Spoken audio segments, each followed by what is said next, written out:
Pike's pushed Morton forward up ahead. He's got out of line. It's now Pike going to have a go at Werrell. Don't push him off. He's in the championship fight. Jack Werrell chasing down Carl Jacklin. Further down, Rob Williams and Chris Barnes. Sensational run outside line now though for the heavy braking zone. Around the outside goes the Audi R8. Look how much Miller's caught back into play. Exactly. Miller's still such trouble. He's left on second and change. All of a sudden, Miller's back in play.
Good evening, ladies and gentlemen, and welcome back. It's the Simcar Penguin RC Simulation Grand Am Championship Round 3 live from the Red Bull Ring. I'm James Parfitt, going to be on comms with Mr. Hamish Munro alongside me here for this evening for what plans to be an absolute epic evening of racing. We've got a 15-minute sprint and then a 45-minute feature with a top 8 reverse. We must remember that because the winner of race number 1 will go to 8th place and so on all the way through. The standings currently at the moment look a bit like this. In the AMs, it's Carsten Quint out in front with 162, Marwan Mofta on 160, and then Dylan Hunter on 128. John Ebersole on 79 with Josh Stoltz on 73. Rob Edgehill on 69, Kevin Bogart 67, Jeff Johnson, Josh Ondo, Jason Lynn, and Joshua Suxi round out the top 11. Now, in the overalls, it's a Pro-Am mix. Michael Gonzalez is leading on 171 with Blake Reynolds in second on 162. Then there's quite a gap back to Justin Asir and Paul Mikolajczyk in fourth, Cody Crosgrove in fifth, Anthony Flores in sixth, Ray Kinsbury in seventh, Kevin Fanning in eighth, Roman Ratu in ninth, Marwan Mofta rounding out the top 10. Carsten Quint in 11th, Tim Brookhow in 12th, Matt Kingsbury 13th, Brian Sohn, Dylan Hunter, Josh Stoltz, John Ebersole and Jeff Johnson round out the top 18. Robert Gill, Kevin Bogart, Josh Ondo, Jason Lynn and Joshua Suxi, the last on the point scorers. In the team standings, it looks a bit like this. Penguin RC Simulation out in front of 309 with Soul Pet Precision Racing on 288. Redesign Matco Tools on 173, the Too Fast Racing on 141, Silverback Racing on 136. Mecca Esport on 101 with Panda Spec Motorsport Red on 89, SKS on 36 and Incident Limit Racing on 22.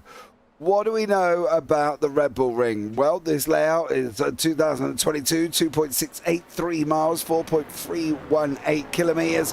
It's got 10 turns on the racetrack if you count properly. It's got 11 turns if you count the kink on the turn from Niki Lauda up to Remus. There's a little kink there that they use on motorbikes. Basically, they count that as a turn, but you know, hey, we'll see. But I think there's still 9 on this track here as well. Let's bring Hamish into the booth. Hamish, welcome in. It is the night in Austria at the Red Bull Ring. Well, JP, I am incredibly excited. As I mentioned to you prior to the show starting, I love the Red Bull Ring. This place is deceivingly technical. It's a track that will test drivers. It'll test their limits. It'll test their off tracks as well.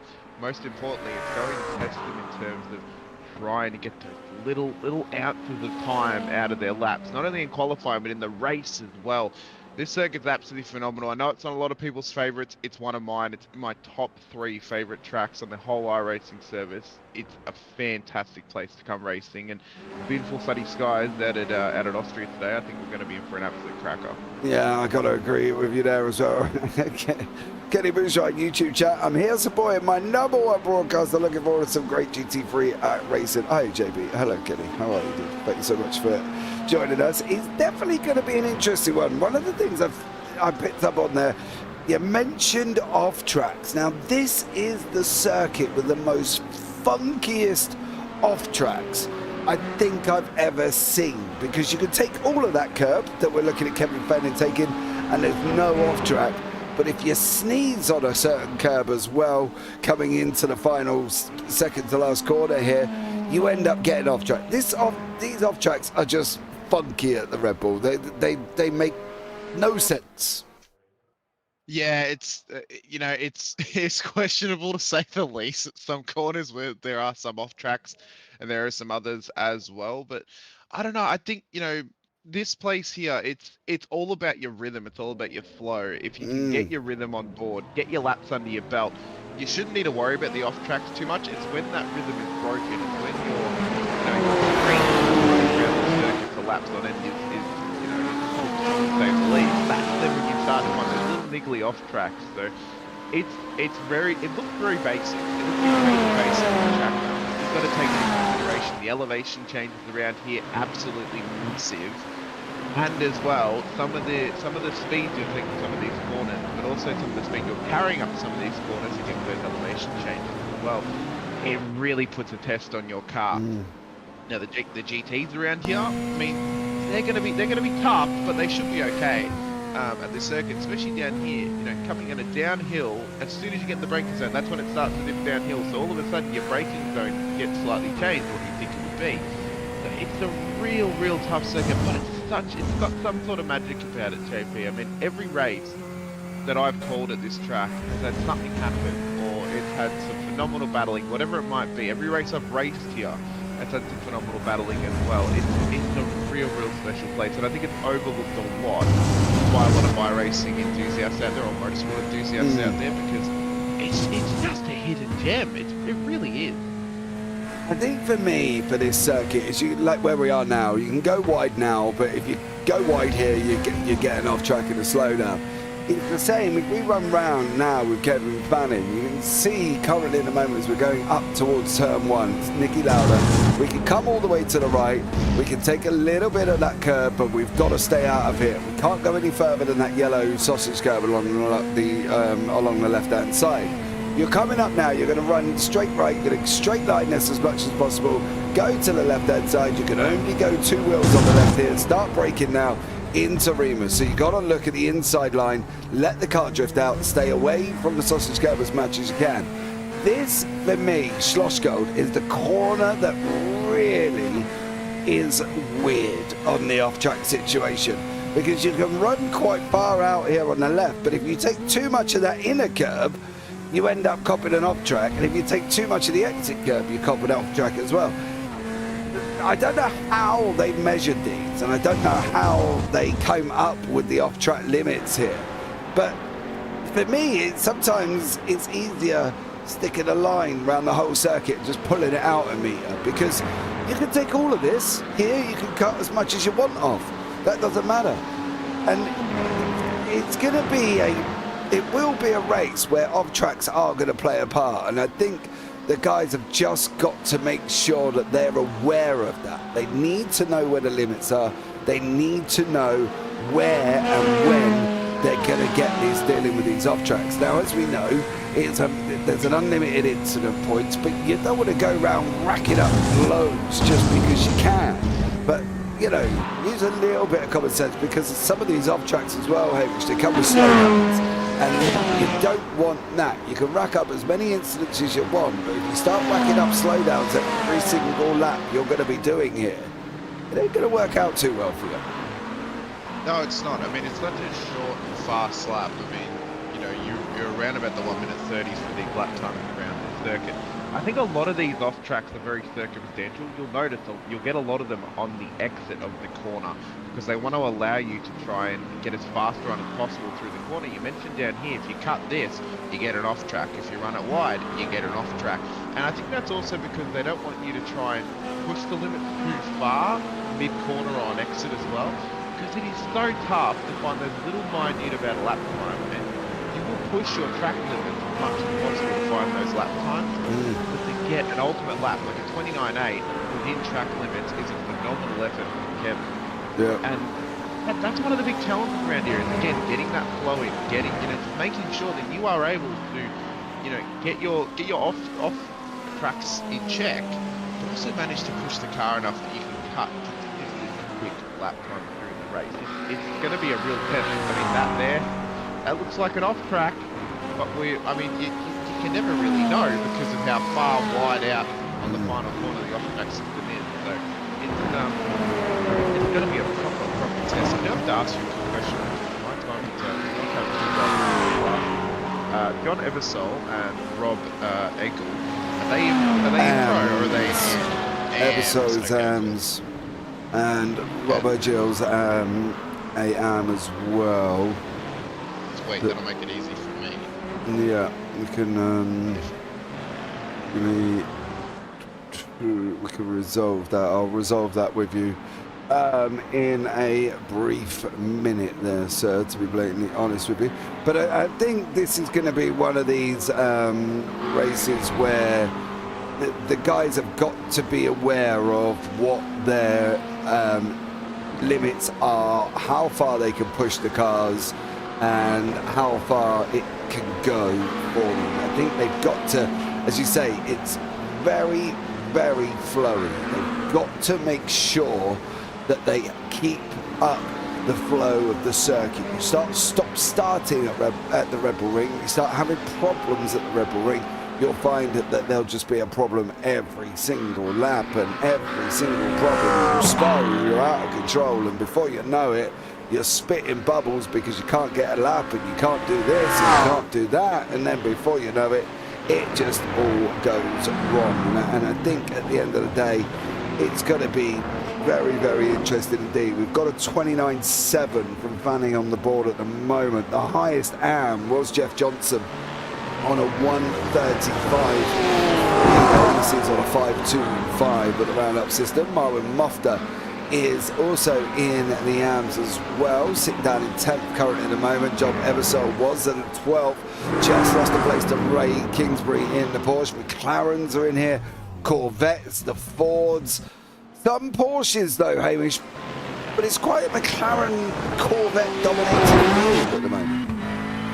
Yeah, I think there is a lot of favoritism towards the newest cars in the GT field. A lot of McLarens out there, a lot of Corvettes, not so many Mustangs though, interestingly enough, but yeah, I think there's just a lot of favoritism towards the newer rear-engine or mid-engine GT cars that are in the field. Now, that McLaren has got one hell of a buff on it at the moment, being that it is the brand new car in iRacing.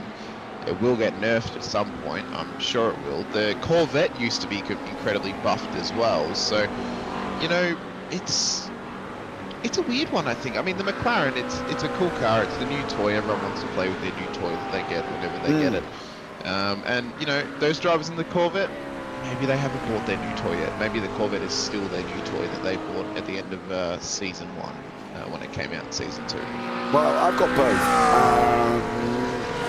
Not that I've driven the McLaren as of yet, to be honest. I've got to be honest, Kenny, who's in YouTube chat, designed a wicked livery. I just haven't given it a debut at the moment, partly because I've been sat doing this wonderful world of commentary that we do here. We're going to jump on board with Blake Reynolds. He's got some improvements on the board. Just be careful of this final corner. There you go, keeping it within the kind of off-track limits that we think you should get. Goes over the line for Mr. Reynolds. What is he going to get? A 1:29.898. Great job from him there as well. 15 minutes of practice. They're 8 minutes in. Well, we've got 8 minutes in at the moment. Are we looking at qualifying? There's tracks that we go to, Hamish, and I think this is one of the things that you know, we need to bring up as well. There's certain tracks we go to where you sit back and go, qualifying and pole position is vitally important. But then there's tracks we go to that are, we know are respectively tough, like Nordschleifer and stuff like that. And you can sit back and go, all right, it's not that important there. Partly due to the fact that at Nord, you ride a curb, you're in the wall. You know, I've seen it earlier as well, that these guys just absolutely destroyed their cars at Nords. But what do we think here? Is the Red Bull Ring an important track to get pole position on?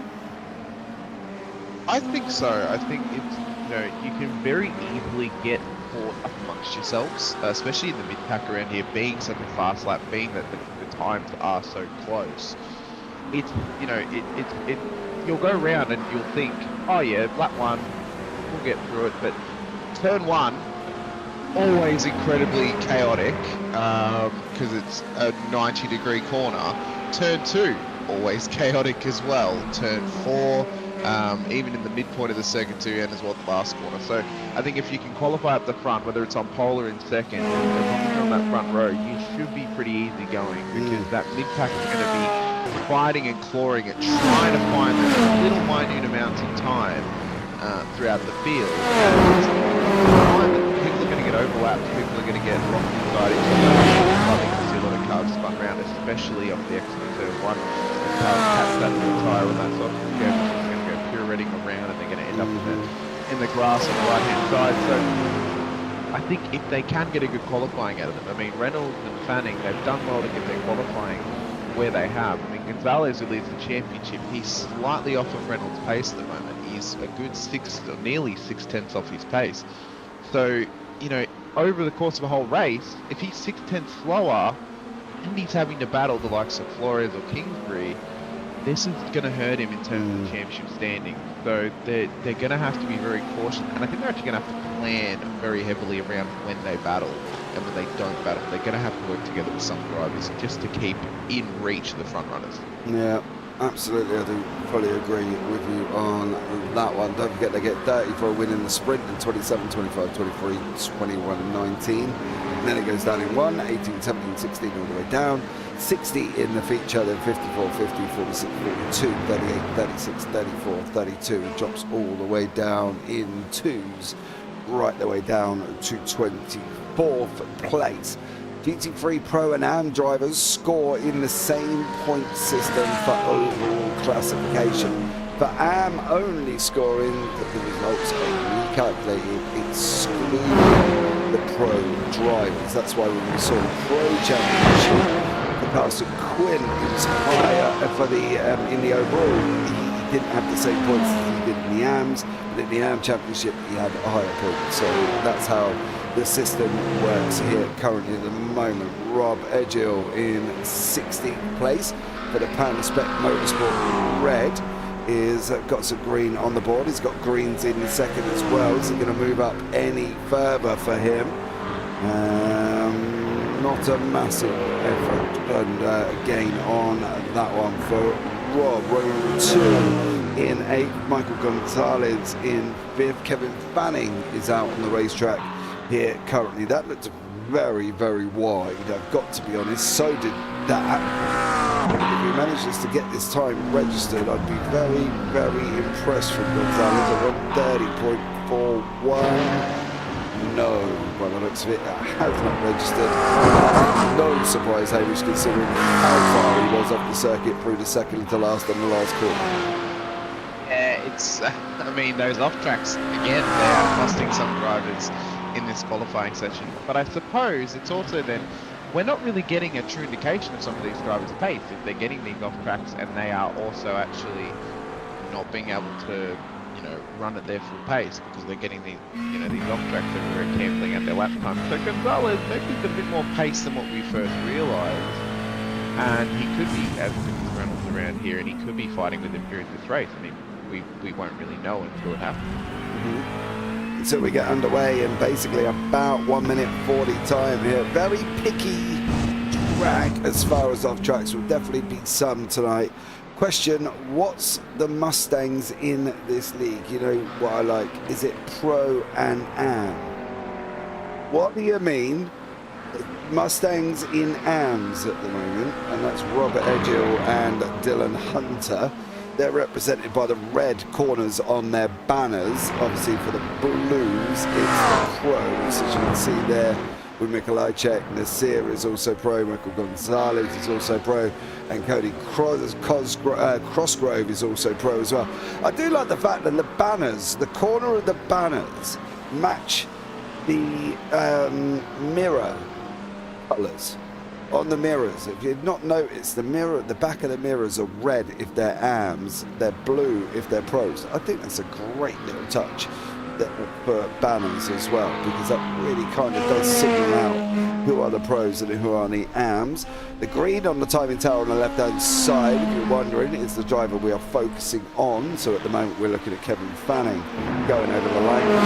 Improvements for the people on the bottom of the screen at the moment there as well. Carson Quinn not got an improvement on the board. However, Michael Gonzalez has just popped up and has got an improvement in sectors 1 as well.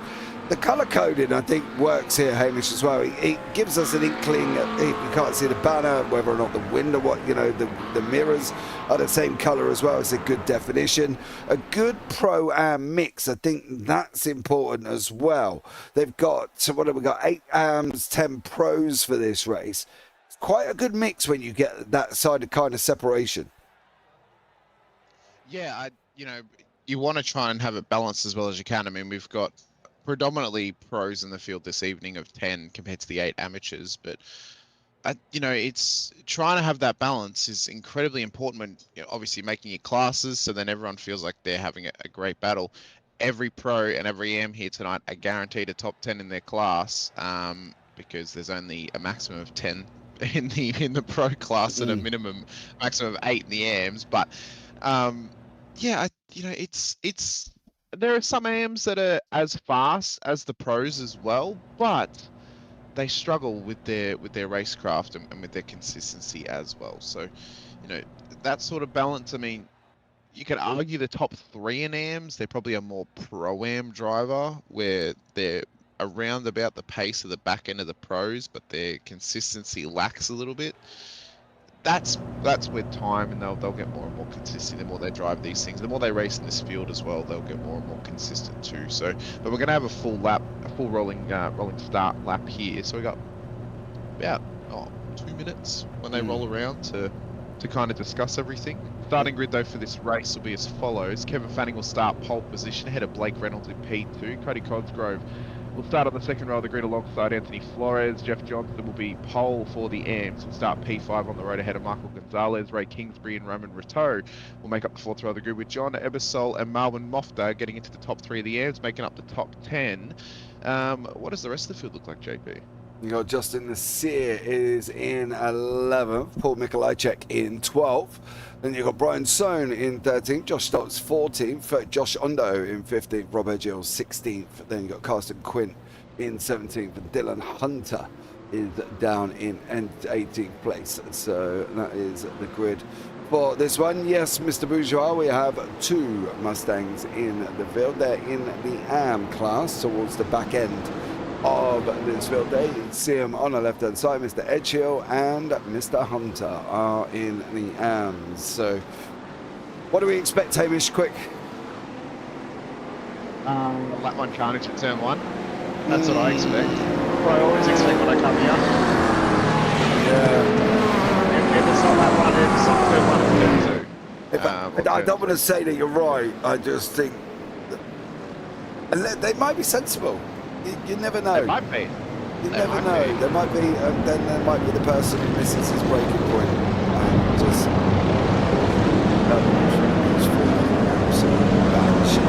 Yep. Or they catch the sausage curve and they're all of a sudden spun around in front of a pack of cars coming up. So very. How nice it is that after the last time is you've remembered how to pronounce Paul Mikolajczyk's name. I know. I did well, didn't I? After the struggles of round 1, you've remembered how to pronounce it. So top job to you. At the end of the day, I do have I might be old, but I do have some football memories, so bless him as well. You know, Howie and Brad last week did have a good old go with him, so fair play on that one. But it's not an easy name. Most people don't know how to pronounce it. I didn't know how to pronounce it until you told me. So fair play on that one here as well. But we're going to get this up and going for the first 15-minute sprint race. Don't worry, guys. The timer in the top left-hand corner will reset to 15 minutes when they go over the line. So get your heads ready. Grab your drinks, grab your popcorn, because this is going to be absolutely epic racing. Once more here from these guys. Kevin Fanning for the Saltpet Racing, Precision Racing up front. No, it's not. Silverback Racing, sorry. Kevin Fanning, Blake Reynolds for the Saltpet Precision Racing nestled in right behind him. So hold on to your hats, ladies and gentlemen, and let's pray that they all make it through turn one. Here we go. The lights are, the pace car is in. It's holding him, it's holding him, it's holding him for as long as physically possible, I think. Coming down here as well, this is either going to go really well into turn one, or this is going to go really well bad. Got the jump right at the beginning. Coming into turn one now, he's going to bury it through. They're 2 wide further back. Is this going to work? They're 3 wide further back here as well in the middle. There's a Mofta unfortunately pushed off the side of the circuit. 3 wide is never going to work. And Kevin Fanning, however, broke away out in front. He's got the whole shot coming up to turn number 2. The right-hander, can he dig it in and get round there before any major dramas? He can. Cosgrove is side by side. Gonzalez got Cosgrove with the Gonzalez there in the McLaren. But I've got to be honest, no real dramas, Hamish. No real dramas. What I said, they took that as a challenge to drive as cleanly as possible in the first couple of corners. Only one off track thus far. Marlon Mofta obviously going out wide at turn 1. I got to give Fanning his props though. What a jump at the start line. He pulled about a full 2 car lengths over the start line. I've got it behind him. Oh my god. And I think that's Retro, who is blinking like all heck in behind Gonzalez there, but Cosgrove dropping spots now. I don't know if there's very much in that, was there? No, there was a little bit of argy-bargy with Gonzalez going. They went round the wrong place, basically, side by side. They went round Roush and into Earth, and it's never easy because it drops away from you as soon as you go round that corner. And unfortunately, they just had an argy-bargy door bang. So unfortunately for them, Marlon Mofta's in pit lane already. We've still got Jeff Johnson leading the hands in that McLaren with Justin Nasir behind him. You can see side by side and currently in the back as well. That was Mikolajczyk going past Ebersol. Ebersol's going to try and come back at him on that run up into turn number 2, which is Remus, that uphill right-hander. It's not great if you're on the outside, I've got to be honest. But then again, he's got to send it in. He's got to send it in deep in Mikolajczyk. To manage to hold on, he does hold on to that position. It's not going to look good on the exit though. If Ebersol can get a decent exit here, down on that run into Schlossgo, he might be able to get alongside, but it looks like he hasn't here either as well. 15 minutes, going to go very quick. They're going to want to get up as high as possible. Yeah, this is going to go by very, very rapidly in this race. Mikolajczyk, though, he'll want to be a man on a mission. One racing game. He has to get past Jeff Johnson of Simcar Racing, who is leading the AMs at the moment, just up the road from Mikolajczyk. Fanning is still leading at this point. Reynolds is all over him though, like a bad smell. Juarez still in the top 3 too. Your AM top 3 dropping in Ebersol. Stoltz, who is also dropping in and out at the moment, throwing particles absolutely everywhere for now JP, but the top 10, these guys still closely contested. Nothing real niggly that's happened just yet. Mofta has only just come out of pit lane. He's been in there for a minute. He's had a stop hold penalty, whether that was for giving up, not giving up to slow down, or whether that was for speeding into the pit lane. He's come out and he's come out right ahead of the leaders, and this is going to take him out of contention of this race completely now, because I don't even think we can get a safety. Mofta now has got to really use his brains on this one, and it's really got to decide where he's going to go. He's got to get it over that now, avoid the whole blue flag situation. situation here, and on this one from Munro off that, I'm more cautious to lift though a little bit, let them guys go through. He is staying well out the way. This isn't going to settle down for Munro, unfortunately.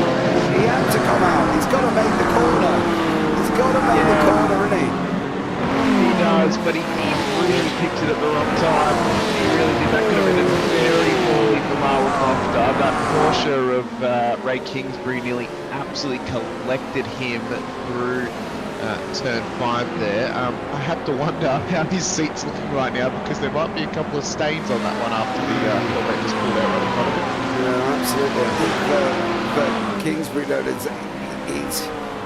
you can be mad and you can be nuts about the fact that Mofta's doing, but he's trying to get round to the safest possible place to let the guys go. That's the problem. And for Mofta now, it's just going to be continuous. It's going to be one after the other after the other. Got to do what he did before. Like, now is his opportunity to move out the way. You can kind of see where Kingsbury would be getting a little bit crazy about now, because at the end of the day, he is a blue flag, and at the end of the day, you would hope that he would kind of facilitate the passing, you know, so there's got to be a thing, you know, the rule here as well is if a car's receiving a blue flag, which he clearly is, causes another driver a loss of more than 2 seconds of their average pace, they will receive a warning. The second offence will be a tier 1 penalty. Drivers are expected to yield in a safe and predictable manner. Is he doing that at this moment in time? He's not costing him lap time. Last lap was Kingsbury's fastest lap of the race, 31.24. Kingsbury's not all over the Corvette at the moment. He's not holding him up. So yes, he needs to let him pass. Obviously, you've got real life blue flag rules. If they go for the move, you cannot defend it. You must let him take the position. But he's not currently holding him up. And I'm sure once Kingsbury's right on him, let him go. Let him go now. Oh, that was. Not good. Questionable. Yeah. No. I don't think Mofta's done much racing in official quality class before. The king terminology is stay predictable and just follow your line. Like this now, it's nice to get the car. The best course of action if you've got a blue flag is either call them past in the braking zone at the next corner and just stick to your line, because there's no point changing your line. If they go one way, so you're going to go that way to let them go, and you just want to mass I do agree with you. I think predictability. What I didn't quite understand out of that, for me, and maybe I need an explanation from Marvin after this. He spent a lap and a half in front of Kingsbury, and then going into turn 9. After turn 9, he pulls over to the right-hand side and physically stops to let everybody go through, which for me didn't make any sense. It's kind of like, well, why didn't you do that earlier? I didn't get that. I didn't get that whole blue flag situation from after there. I think if he was going to pull over, then it might have been a good idea to pull over at the beginning of the effort to let everybody through, rather than going for a lap and a half in front of Kingsbury and then pull it over. And I didn't get it. It would have been a safer place to do it as soon as he came out of pit lane to do it after turn 3. Yeah, exactly. Just lift off, just roll down the back straight and let everyone go. Where he did it then was completely cars are about to cut across you to get around the corner, not cop an off track or a slowdown. He should have, if he's going to do that, if you're ever going to do that, you do not do it right before the apex of the corner. You do it in a straight where you can actually pull over and you let everyone go. Absolutely. You know, see, for me, I just let him go on the braking zone and I just let him take me one by one. I'm not going to block them. If they're going to come past on the blue flags, they have the position. I'm just not going to defend it. It's the easiest way for me to do it without dropping any pace. But at the moment, Reynolds and Fanning, these guys, you haven't. It's like glue. We haven't been able to separate them throughout this whole race, and I have a feeling we're not going to be able to separate them through race 2 either. I feel like they're going to be together the whole way. Gonzalez, though, hasn't been able to catch it just yet. He's still stuck behind Anthony Flores. So this top 4 battle of P1, P2, and P3, P4 still ongoing. Do we think, though, with the reverse grid, do we think that's going to benefit Gonzalez in race 2? But he's going to be smack banging in the field, isn't he? At the moment, we're going to have Johnson on pole, Kingsbury alongside him, then Cosgrove for 2. Gonzalez will be ahead of Flores, Reynolds and Fanning. But as you say, Gonzalez, best lap time, 1:29.96, 1:29.93 for Fanning. So he's not overly fast off the. He's not overly far there away from Fanning. And I think at the end of the day, I think if Gonzalez can get to the front, or if Flores can get to the front, is that kind of slower. But I think if Gonzalez can get to the front, it might be see you later. It's going to be how these guys are tackling the likes of all these guys in front of Cosgrove for 2, you know, for them as well. Kingsbury's in that mix. So it's going to be interesting. The reverse grid does really spice things up. And I think as Reynolds goes up the inside over Fanning, now he's got the run down into turn number 3. We're going to be alongside each other currently at the moment, as you can see there. Fanning on the right hand side and Reynolds on the inside. The timing screen don't even know where they are at the moment, but it is going to be Blake Reynolds. He's going to take that position away, and he's done it with 5 minutes remaining. We're going into the left-hander now of Roush, and at the moment Reynolds set him up there, Hamish, and that was the thing for him. He took that move going into Remus and then set him up coming out of Schlossgold, and Fanning had no response whatsoever. And now he's got 4.5 minutes for Reynolds to hold on to that lead. Absolute textbook move across that sort of end of first sector, start of the second sector, up at the top of the hill. And we saw it come. You kind of expected it to be coming, didn't you? Reynolds had been sitting, patiently waiting behind Fanning for the majority of this race. He then makes his move with only four odd minutes to go, and then now the pressure's on him to try and defend this against Fanning. But Fanning hasn't been able to carry the pace through the final sector. So I reckon Reynolds has been planning this the whole race. He knows that Fanning doesn't have his number through the final sector, and that's where he can gain on him. And that's where he's gained on him after this move. And if Fanning's not careful, he's going to lose the toe, and he's going to lose Reynolds eventually as well. But now the question at the meet is Gonzalez go for the move on Flores up at turn 3 to try and get the job done at the top of the hill. He's not quite ready to do it just yet. Maybe he's waiting for the last lap. Maybe he's waiting for a final dash to get it onto the podium and just say, hey, Flores, could have done this earlier, but I wanted to do it now so you could have come back and do it.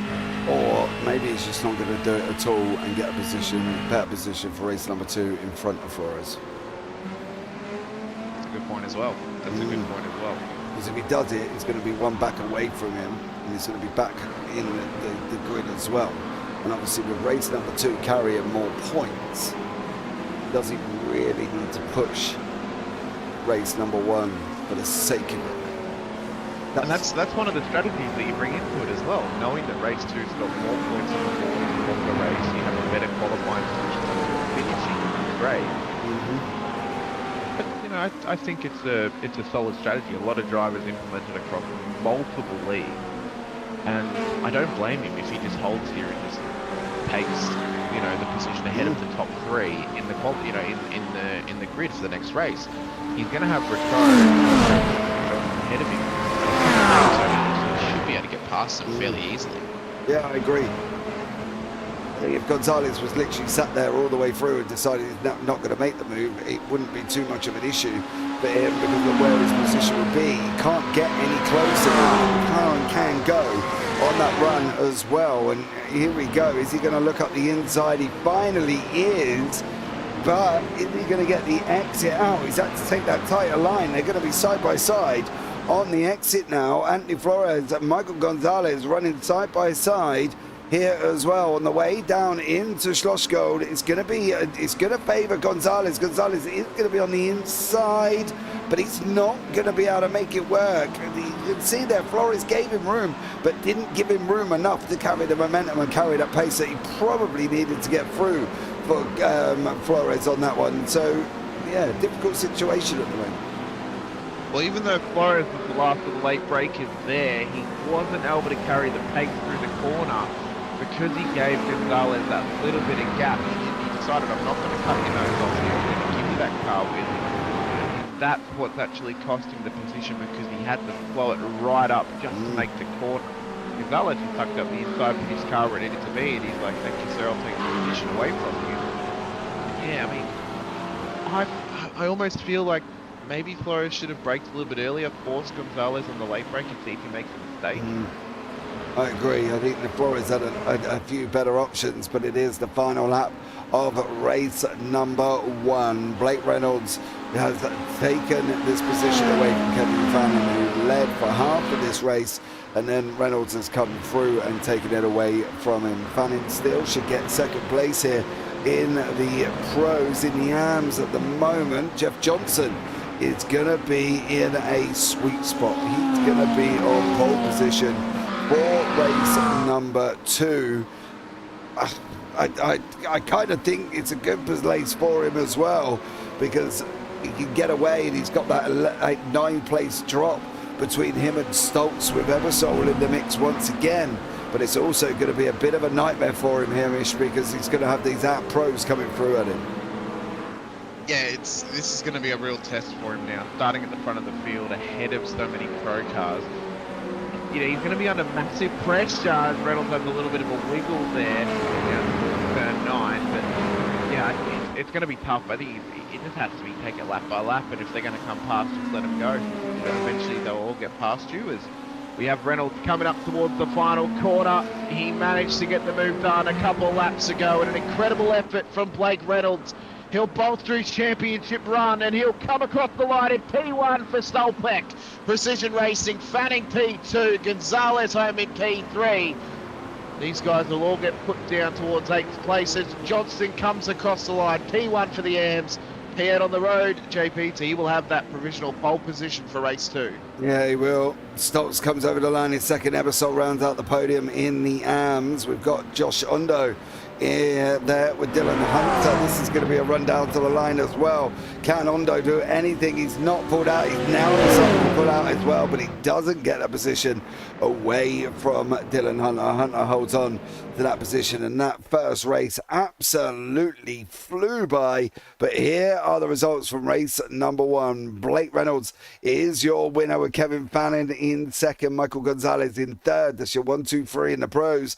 Andy Flores finishes in 4th, Roman Ratu in 5th, Cody Crossgrove in 6th, Ray Kingsbury in 7th. John Johnson, pole position man for race number 2, with Josh Stoltz and John Eversole behind him in 9th and 10th, rounding out the out podium. And then you got Brian Sohn, Justin Nasir, Rob Edgill, Carsten Quinn, Dylan Hunter, Josh Ondo, Marwin Mofta and Paul Mikolajczyk. The interesting thing for Paul on that one was he went into the pit lane and kind of sat there, and then everybody went past. So a little bit of a strange tactic. Not quite sure what Paul was up to on that one, to be honest with you, Hamish.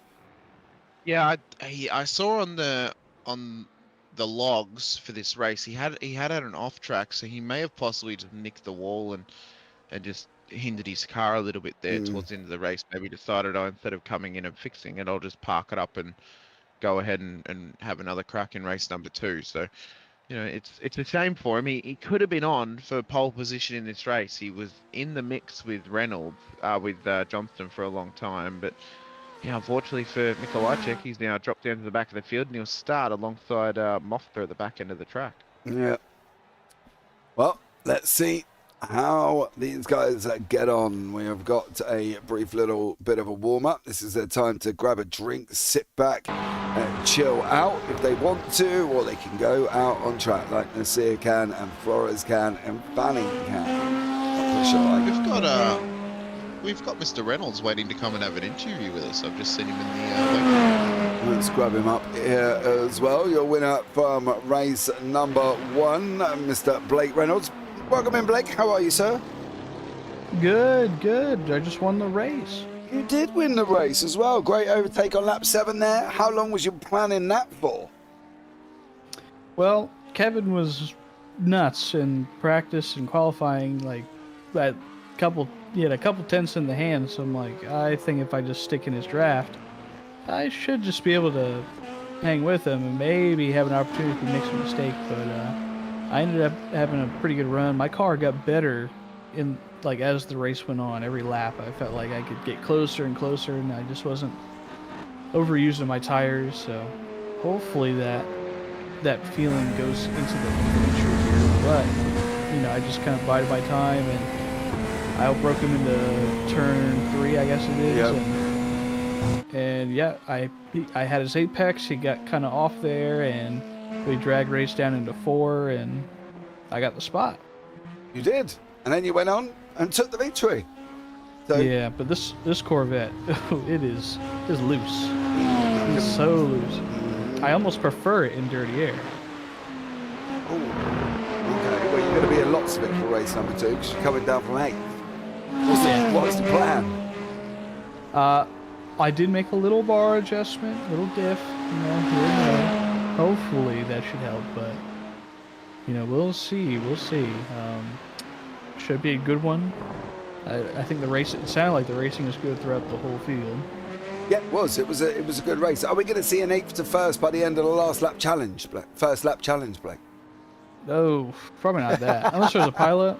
But there's some top talent here in the top 8. The Penguin boys and the McLarens are good. The Solpec Porsches. Of course, I'm Solpec Corvette.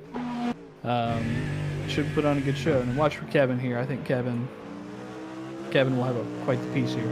Oh, well, if Kevin carries on blinking, mate, you're going to have quite an effort to try and get past him. Because he just was blinking absolutely crazily for a brief moment as well. Well, Blake, good luck, sir. You've got 45 seconds to sit back, relax, and get yourself a drink. Enjoy race number 2. See how you get on. And hopefully you'll survive till the end of the race, and we might get to have a chat to you again later. Cool. See you later. Man, take care. There you go, that was Blake Reynolds in the interview room as well. He seemed quite relaxed for a man that's just won a race. Yeah, he wasn't all that. Maybe he's used to winning races by now. Maybe it's just another race, it's another finish, it's another win. Let's move on to race 2. Maybe that's the mindset of Reynolds at the moment. Well, yeah, 5K IR. I'm sure he's probably won quite a few. Yeah. To be honest with him, he's probably won a lot more than I have. So there we go. But has he won the MX500? That's the question. If he hasn't done that, then I win that. Oh, man. So there we go. It's my little gloating moment over and done with, everybody. Has he won a 488 challenge race at Long Beach? Because I have. Has he tried to drive the blinking V8? If he hasn't tried to do that, I have. So there we go. All right, try and drive that round Long Beach. You know what I mean? Yeah. Yeah. Not the most easiest things. These guys are going to jump onto the grid. As we know, it's a top 8 reverse. Let's bring you up the grid for the second feature race. Jeff Johnson from Silverback Racing will be on pole position. Ray Kingsbury in second. Cody Cosgrove in third place there. Roman Ratu in fourth. Anthony Flores fifth. Michael Gonzalez in sixth. Kevin Fannin in seventh. Blake Reynolds in eighth. Josh Stokes, John Ebersole, Hamish rounding out the top 10. Take us through the rest. Well, they will start out. They finished in the last race after Josh Stoltz, as you mentioned, Brian Son, Justin and Thea on the 6th row of the grid. We then move back to Rob Edgell in P13 with Carsten Quint lining up alongside in P14, and then it's Dylan Hunter, Josh Ondo, Mal Mofta and Paul Mikolajczyk making up the grid for race number 2. Mofta, after going a lap down as of lap 3, still managed to make a position in this race. In race 1, but Mikolajczyk came into the pit lane before the final lap and went past him across the line. So he moves up one place, but he's still in the back row. Yeah. Very slight. Yeah, very slight. I am interested to see what Jeff Johnson does. I think this is going to be probably Johnson's biggest challenge here now. Johnson's a 1.2. But he's got 3.9, 2.4, 1.5, 5, 2.9. How long? I don't think he's going to be really very often. I think his best strategy at this point is just run your own race. As I said, take it lap by lap. If they go for the move, try not to defend it too hard, or you're going to get caught up with them a little bit. So he just needs to try and just run his own race, stay predictable. My God, stay predictable, and then just see as it comes. And I'm sure Kingsbury's going to be willing to go for a move very early. If it's a turn 2, technically turn 3 at the top of the hill, you let him go at turn 3. You don't fight it too much. So I don't think it's worth him pulling over and letting them go necessarily, because then he's only going to allow Ebersole and Stoltz to catch him. But I think he needs to use as many laps as possible to let these cars past him after the start of this race, because he wants to try and build some gap back to Stoltz. And Fanning at the moment is good time with his internet, it seems. It's all over the place at the moment.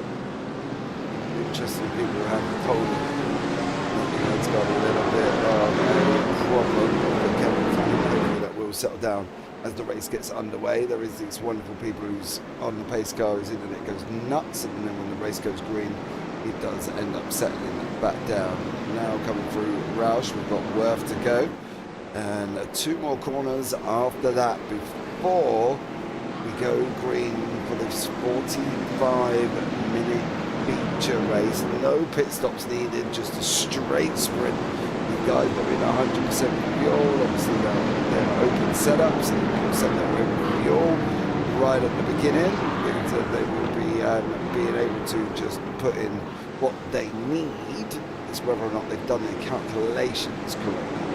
I've seen Hamish to see people out of fuel, so let's see what goes on. Pace car's going to go in now. What is Johnson going to do? How long is he going to hold them? And when is or if he going to go? He's keeping them bottled up. Now he's decided to go. You saw the breakaway in the back there as well. Ladies and gentlemen, the 45-minute feature is green, green, green. Johnson's out in front. He's going to get the run into turn 2 first. There's a little bit of turn 1, sorry, there's a little bit of argy-bargy with a couple of the Porsches. Raymond Ratu and Ray Kingsbury and Flores almost had moments going in. There was a little tap, but Johnson has this skate up the road. They're 2v2 coming towards us at the moment. That is a Porsche mix of cars with race 1 winner Blake Reynolds trying to go around the outside. He's going to get the run here, but at the moment Jeff Johnson's taken that whole shot. He's got the job done over Ray Kingsbury. Can he hold it going down into Schlossgold?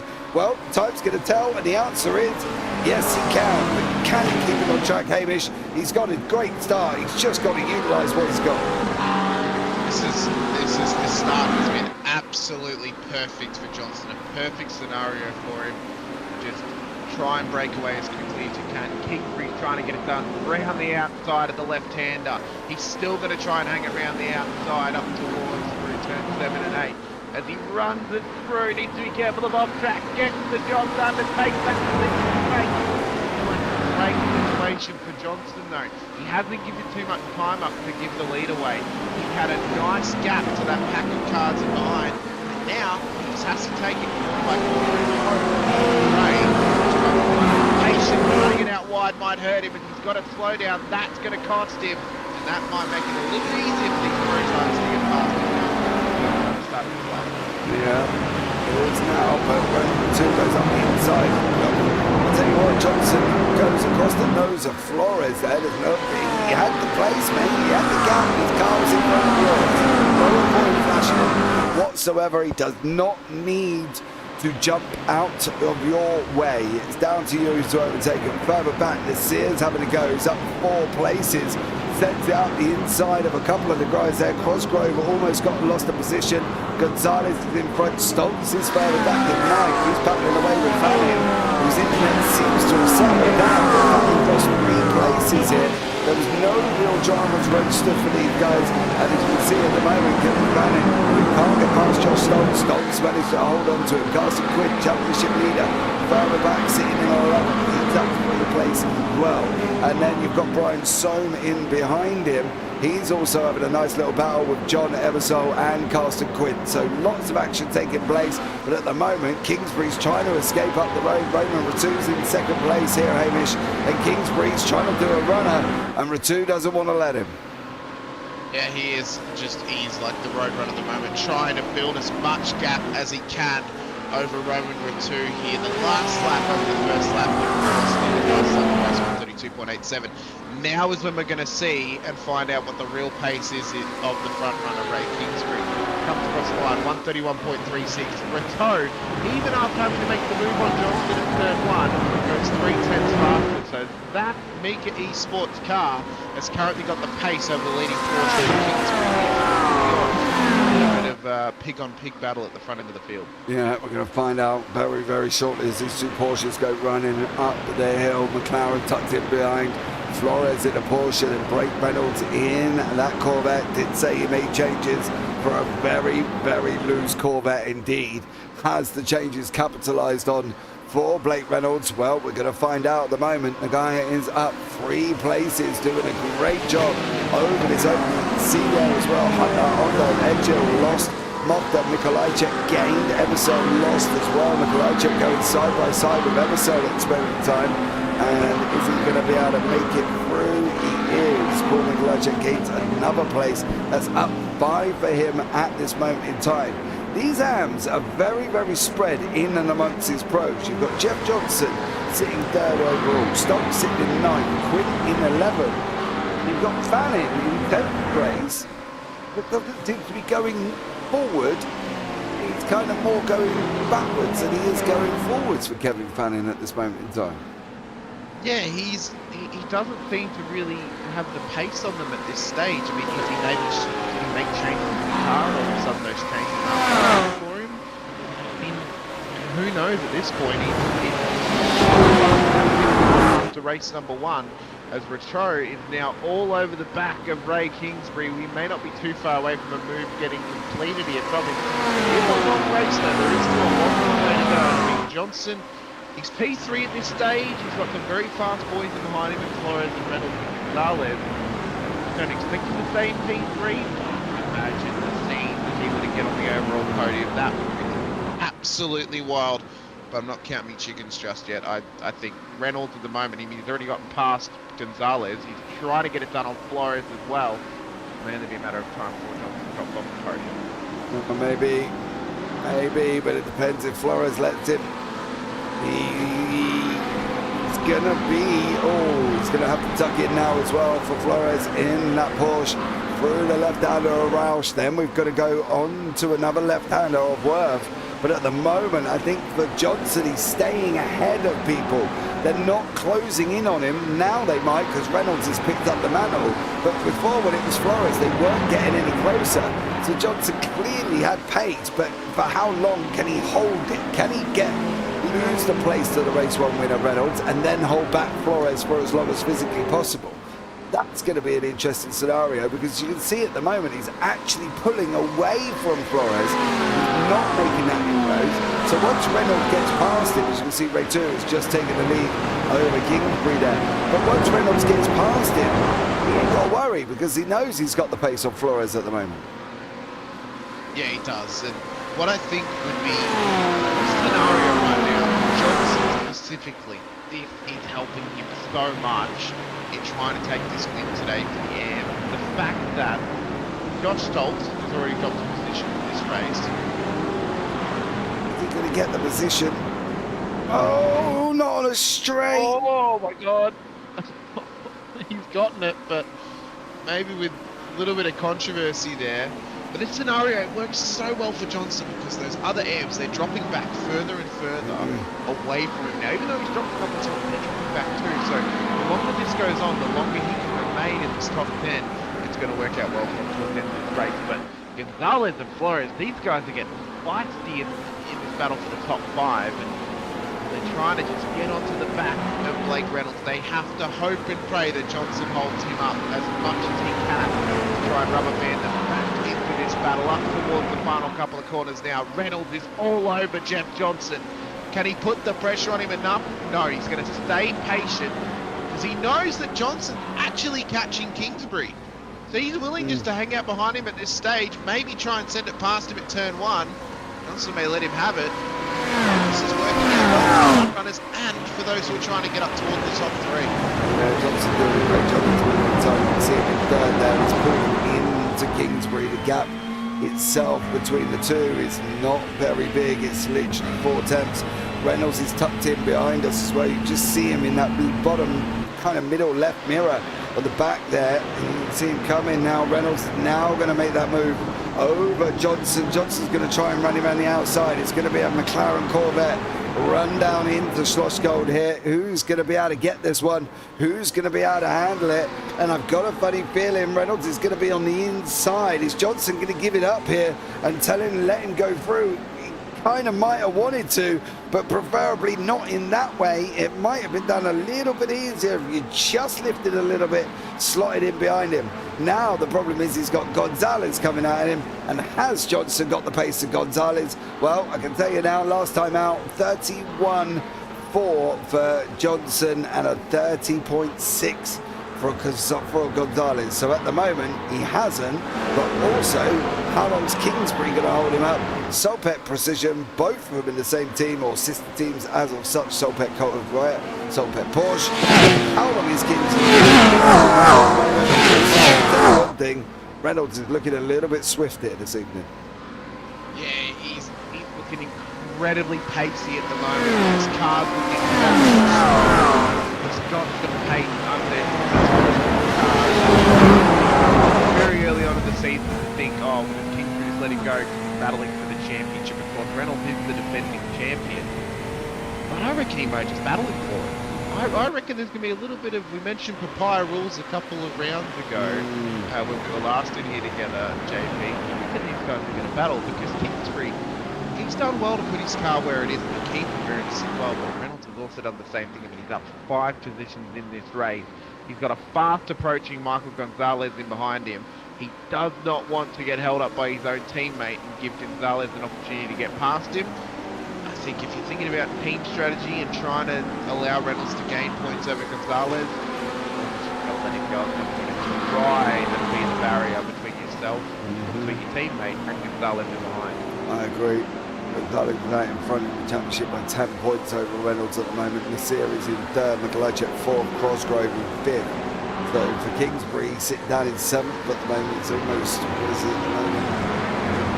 Probably about 62 points, give or take, away from Michael Gonzalez. So yeah, he's going to want to score points, and yeah, he's going to want to have a go at him.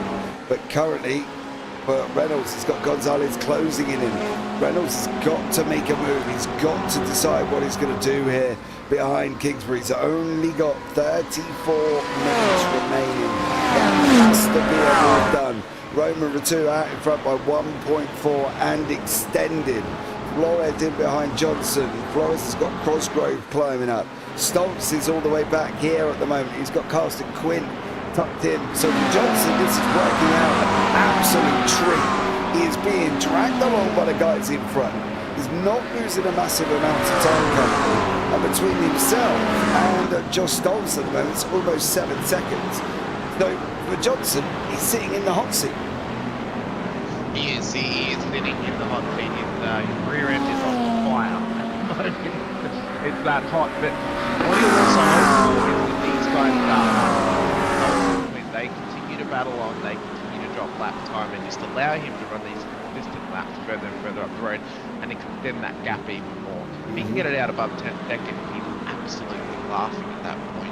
These guys have got Mofter in behind. He may make a little triple threat situation. Mikolajczyk also want to run through the field as well. So there are some opportunities here for Johnson to continue to pull forward and continue to gain. Here we go. Those cars behind as Reynolds goes right up the inside of his teammate. Kingsbury gives it to him, and now the perfect scenario for Reynolds is on hand. He's gaining on Gonzalez here. Across the whole round, he won race 1, gained points on Gonzalez. Now he's gaining more points on him as well. It'll be interesting what the championship standings say after this race. It's close to back to Game 5 in race number 1 alone. And if they were to end where they are now, Reynolds getting 54, Gonzalez would only get 46. So it would be another 8 points he would have pulled in over him as well. And obviously with their championship position. He'd be leading the championship, so it's a perfect situation for him at the moment. Absolutely. But the question is, he's still got 32 minutes on the clock here. Can he make his way forward? Brian Simon, Ebersole, side by side, coming out of Remus at this moment on the run down into Schlossgold. They were having a nice little tidy battle further back. John Stoltz is in there with Carsten Quinn sitting down in second. third in the Hams, and they're having a nice little battle as well. But while they're battling, the man who is sitting in 5th overall is absolutely loving this, Hamish, and is just bolting away from it all. So fair play to Johnson. Got to utilise that reverse grid pole, and he's done a great job in the process. Cosgrove has had a moment for Cody Cosgrove from that sole pet position. Is this a Porsche doing what it wants to do and try and, well, yes, pretty much. That looks like a technical failure. It looks like his steering's had a problem because it's just turned left. Yeah, his steering's broken. I reckon he's lost force feedback. Well, Because it's not like the rear's come round. It's just like the steering's just stuck. It's just not close to the ball. Very interesting. One thing I do want to point out is though, Jeff Johnson over that last lap, before we cut across that replay, had gained 4 seconds over Stolzen over 1 lap. And just from these guys battling and from him being in the tow of the other cars around him, a phenomenal effort from Johnson at the moment to hold the position where he is and to continue to be gaining this on-track time. He's losing on-track position, definitely, and he won't want a safety car to ever come out in this race. He's playing into his hand, absolute perfection at the moment. And I think if there's anyone out there who's really, really happy, I'm sure Roman Matu's really happy right now, but I'm sure Johnson is just equally as happy in that car right now, just to sit where he is and try and allow cars past when he can. But he's battling for genuine right now. he is. Wells is not making it easy for him. You've got to be honest there. He's giving him a lot of hassle in a lot of the wrong parts of the circuit. It's kind of like now through turn 9 down into 10 when Flores can really tuck up behind him, try and get the run out of the final corner and try and get the run over Johnson. You've got it already. You can literally probably pull out. There you go. Johnson's literally giving you the inside line. He's not even making an effort to defend it. If you have not got the beans in that Porsche, you don't deserve to be alongside him, because I tell you what, he is just literally motoring that car away. That McLaren does seem to have some beans in it. We do know that the Porsche is traditionally slow on the straight anyway, and now there's another McLaren just in the searing behind the Porsche, and he's going to have a go as well. Don't try. He's still there. You still can't get him yet. Now he's got him, but that took Flores from the last corner to get him all the way around to turn 3, because that Porsche just has not got the top end speed to try and absolutely motor away here. Yeah, he's he doesn't have. You have to wonder. We mentioned it weeks ago for round 1. I have to wonder if Johnson's running low wing on that McLaren. I mean, obviously the Porsche doesn't particularly like low wing because it's slow. It's not that fast in a straight line, but as soon as you give it low wing, the rear end to come around and stay low. I have to wonder if he's running a more mid wing, trying to keep it stable through corners but feel somewhat quick down the straight. That seems like is what is most likely the setup choice for Flores in this race. But Banning now, he's been a little bit plateaued in this race, hasn't he? JP. He went backwards at the starting line, back to where he started. Now he's trying to get past Johnson. He's been holding his own against his rival. League is based on their I rating. Yeah, but how many times we see that say our races don't mean anything? And that's the thing. You can have a shocking I rating, but you can be fast because you just do leads. You don't do the officials where you get stuck in the low I rating people. And let's face it, when you go up from a rookie to a D and you see this 1350 I rating, you think you're Max Verstappen. So you go in every race possible, drive every car possible, and then nobody really tells you what path you should be going on, so you just go and drive everything. And by that point, your I rating's absolutely plundered. And then you're sat in bottom set of everything, which makes it impossible to try and get yourself out of, because they're just shocking in and around you, to be blatantly honest with you. And that's the thing, that's why I sit there, and although I rating is great as a base figure to go on, do a couple of test races, see where people are really at with it, because you might find a guy who's got 800 IR might be one of the quickest on the racetrack because all he does is league racing. Well, do you think that maybe they should introduce, I know they introduced the roadblock car. Should there be an I rating per car or per car type? iRacing. So you have a GT iRating, you have a Super Formula Light iRating, you have a V8 Supercar iRating. Do you think they should do? They should have it like that? I don't know if they should. No, I think Particularly. I think the problem is then you're going to have licenses for everything. License for everything. How they've got it, it's fine. Yeah, kept the road, the dirt over all the dirt, but they've separated them and made it look all fancy, and you've got all of these different things up there. But you've got to look at the aspects of what you're going to do. Most people at some point have tanked their ride, whether or not it'll be on purpose, whether or not it'll be just be completely by accident. We've got Justin Desir climbing all over the back of the AM leader and Johnson at this moment in time. We'll bring you up and tell you how far he is ahead of Quinn. It's 7.3 seconds. And Justin Desir is that kind of last defense that Johnson's got. Once he's done that, he's open up and his back end's exposed, and now it's all about trying to stay in front of Quinn here. But I think from iRating, I don't really take it and such. Let us know down in the comments after, if you're watching the race on a run back, or if you're watching it live, let us know in the comment section what you think of this whole iRating thing. But personally for me, I think somebody can be 800 IR and be incredibly quick if they just drive that one car, they just do league races. That's it. There's no need for them to worry about getting a higher IR.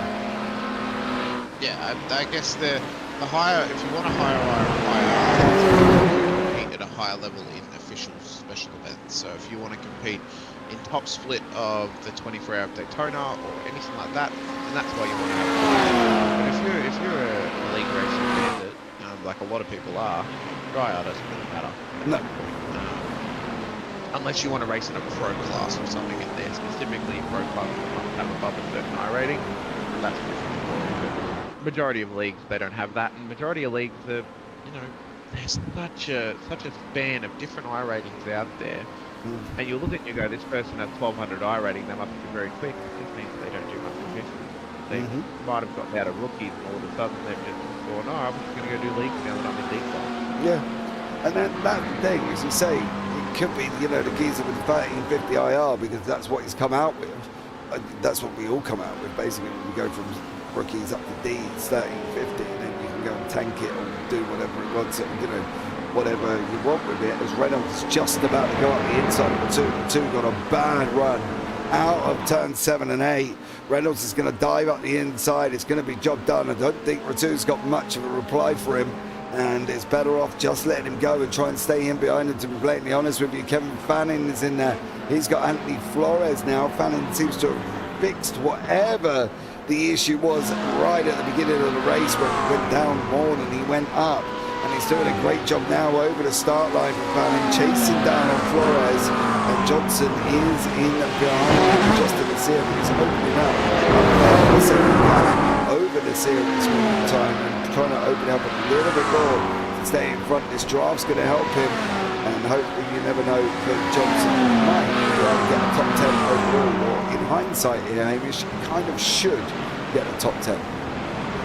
He should, yeah. I mean, even if he gets passed by Nasir, he still has about an 8.5 second gap over Quinn, who's P2 in his class. Nikolajczyk now makes it back into the top 10. He's a further 2 seconds behind Quinn from Johnson, so he's pretty well safe inside the top 10 at this stage, and he's done this over the course of 22.5 minutes to build up a gap to the cars in line, to remain inside the top 10. All he has to do is do what he's done this whole race. Just cut clean, consistent laps, try not to get those slowdowns, and just keep it on the tarmac as best he can. Hope and pray that he doesn't run out of fuel, which we saw round 1 in the first race.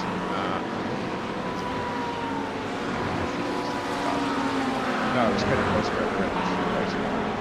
at bar, but yeah, as long as he's got his fuel numbers right and he keeps doing what he's doing, he should finish inside the top 10, and he should take the win for the AMP as well, which is a very, very fair effort from him. Absolutely. Fanning now climbing all over the back of the Porsche. Fanning in that Corvette. The Porsche Flores in front. Silverback versus Too Fast Racing.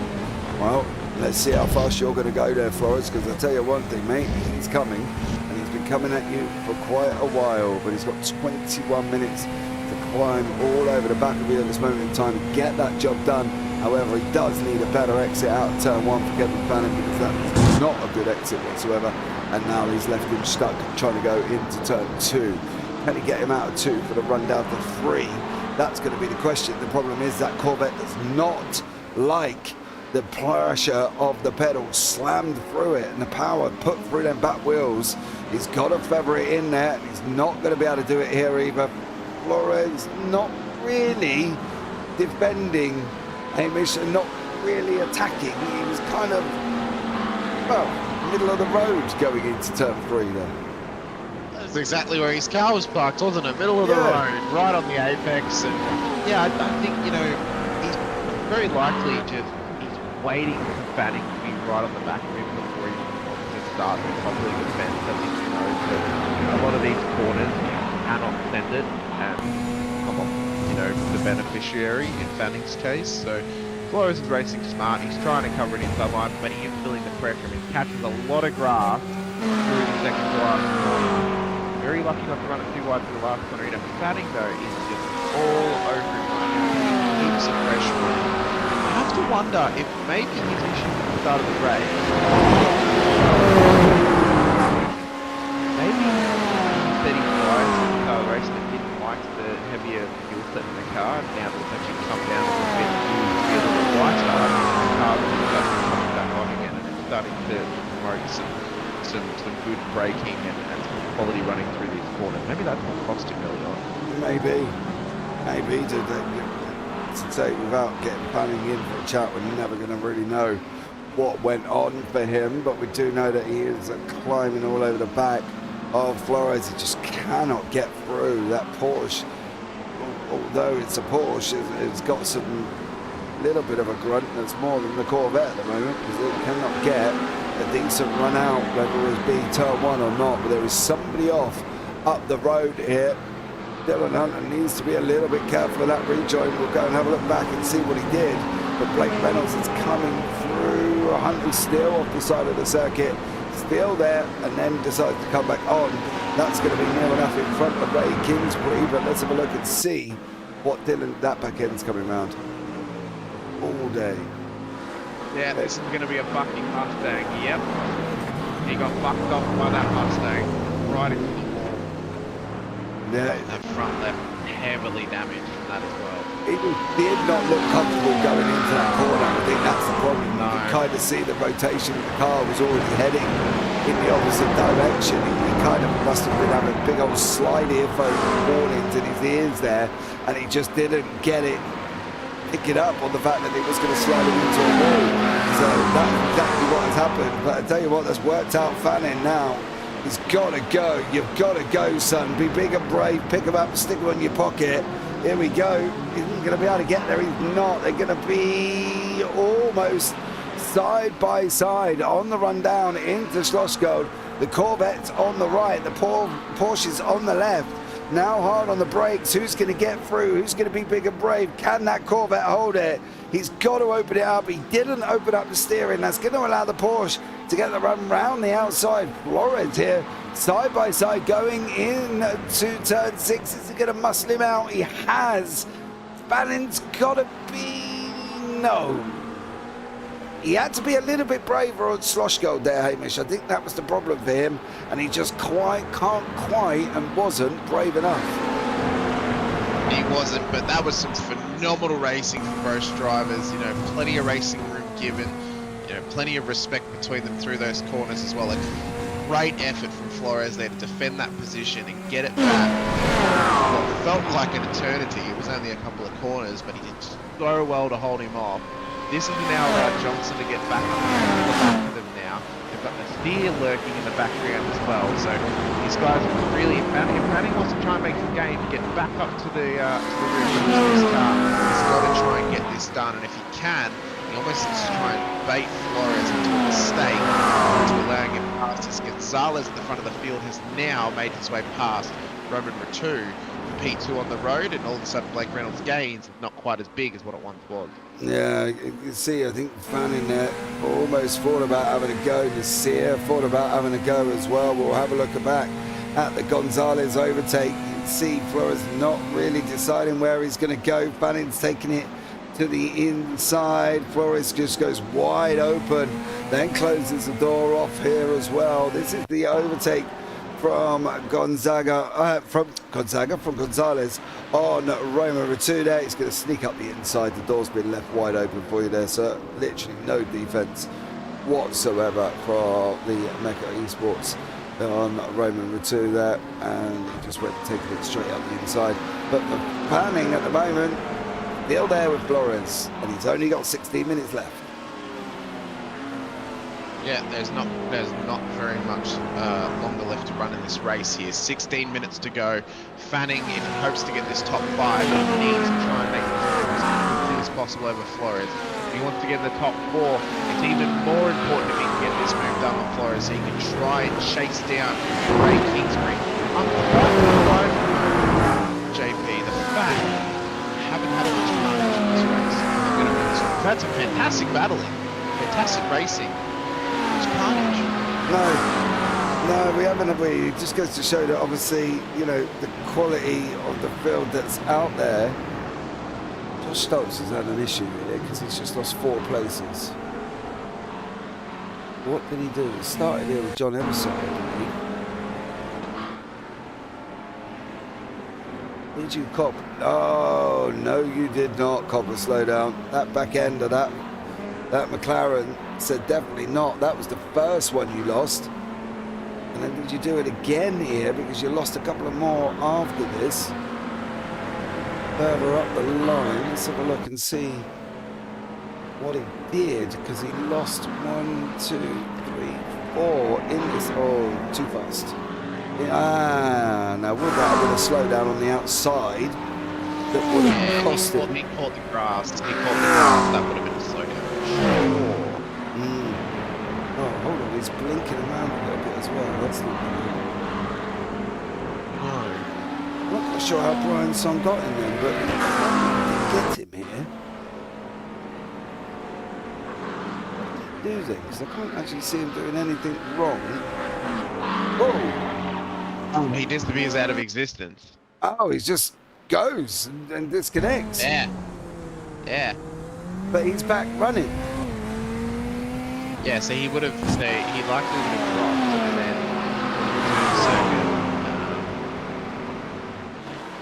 then around the corner or around the circuit at some other point, and then he's kind of popped back in. What this is a big issue though is if it continues to happen, he likely will disconnect due to upload packet loss issues. So that's what he needs to be cautious of now. Yes, but Stokes, he just kind of puffed into the air. Yeah, Right.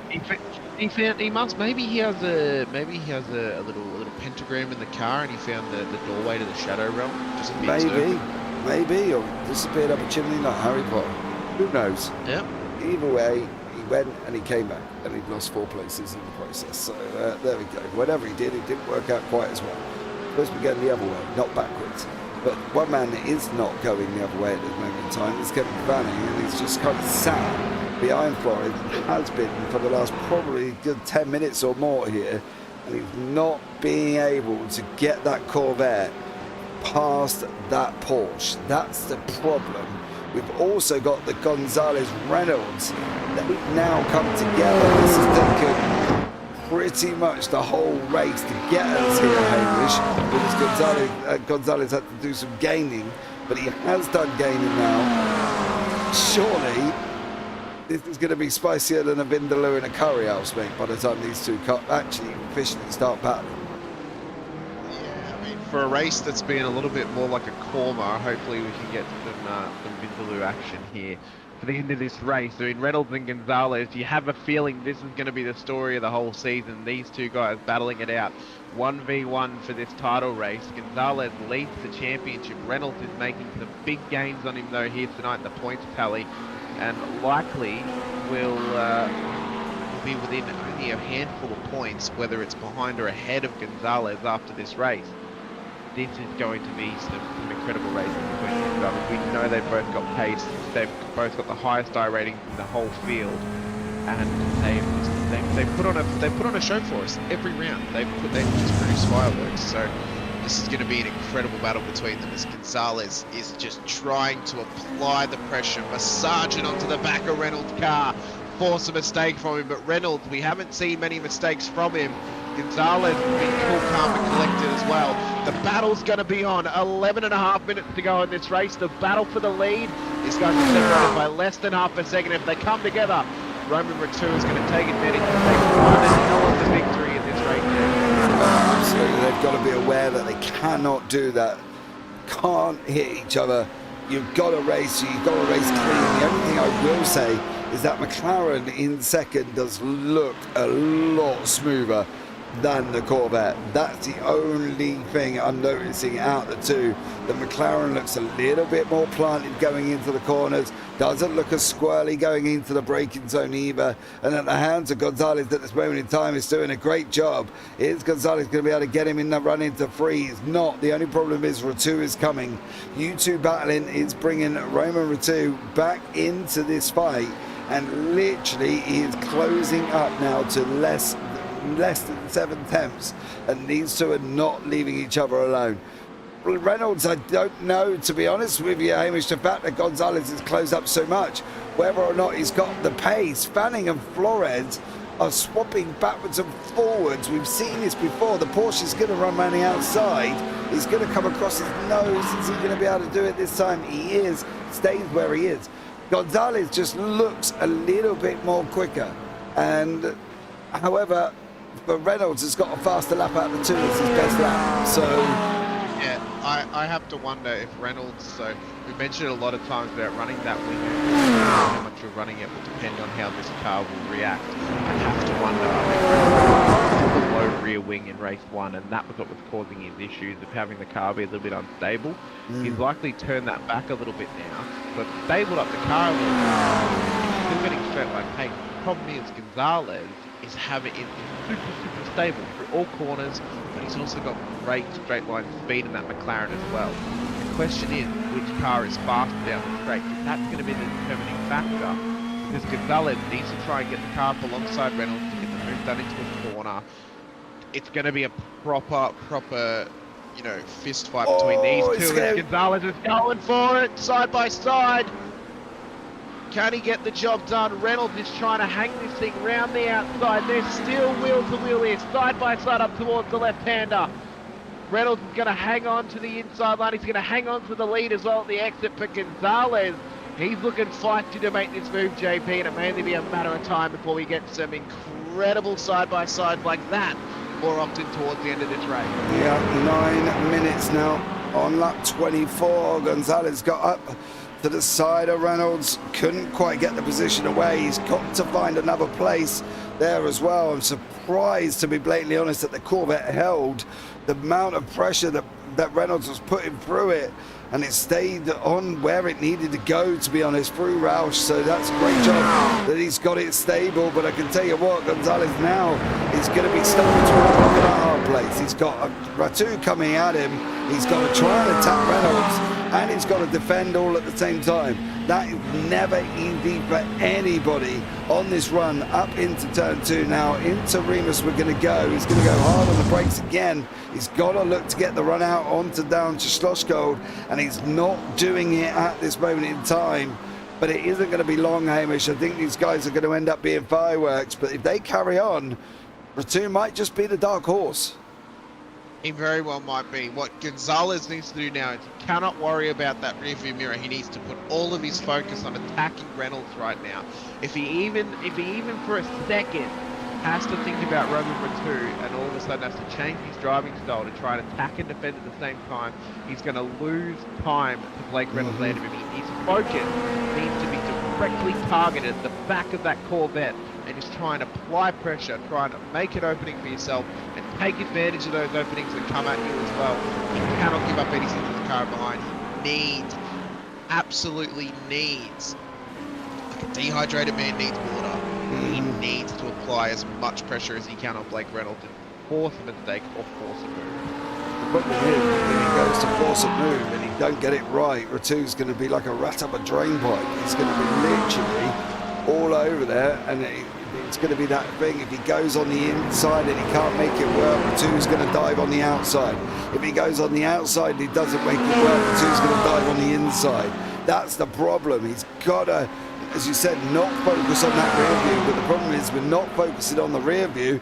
You don't know where Ratu is, and unless all of a sudden you get a shout from your spotter to say he's alongside you, you are going to be up the creek without a paddle, because he's got to make this decision on the run down to Schlossgold once more. 6 minutes remaining.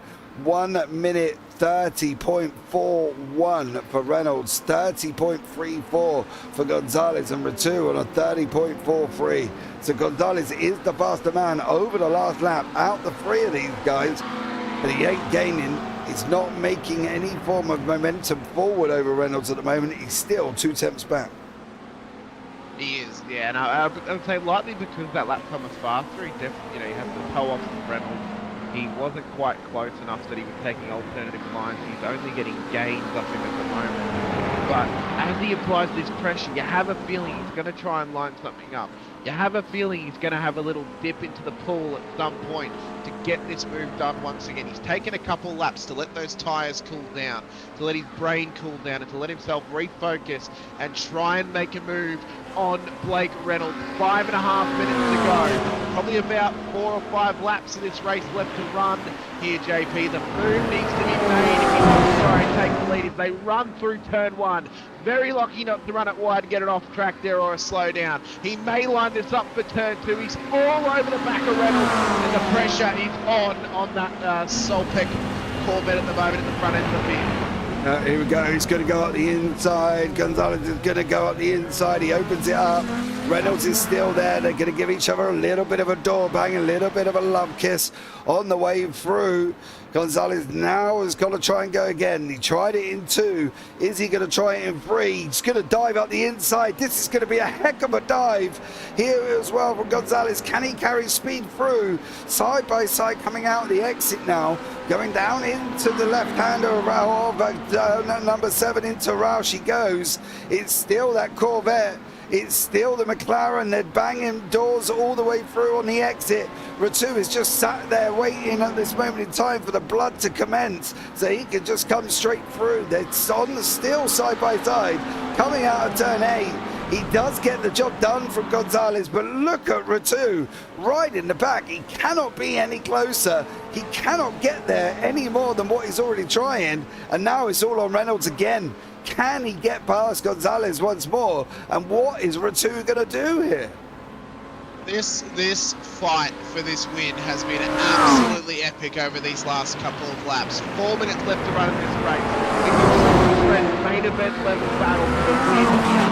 Gonzalez, Reynolds, Ratu, all in this fight for the win. They're separated by less than half a second, JP, and Reynolds is all over Gonzalez right now, putting massive pressure on him up towards the braking zone of turn 3. Will he try and tuck this up the inside? Side by side through 3 they go now. Gonzalez is going to have to run out of the corner, running that wider line. They're still going to be side by side down towards the next corner. Reynolds, though, maybe a nose hair ahead of Gonzalez's car right now, but they are still going back and forth. Yeah, Reynolds going to now look at the inside into Schlossgold there. They're going to be side by side coming out. Gonzalez is going to try his absolute hardest to hang that out. He needs that McLaren on the inside going into Roush. He needs the left-hander. He's got the left-hander. How stable is that Corvette running around the outside?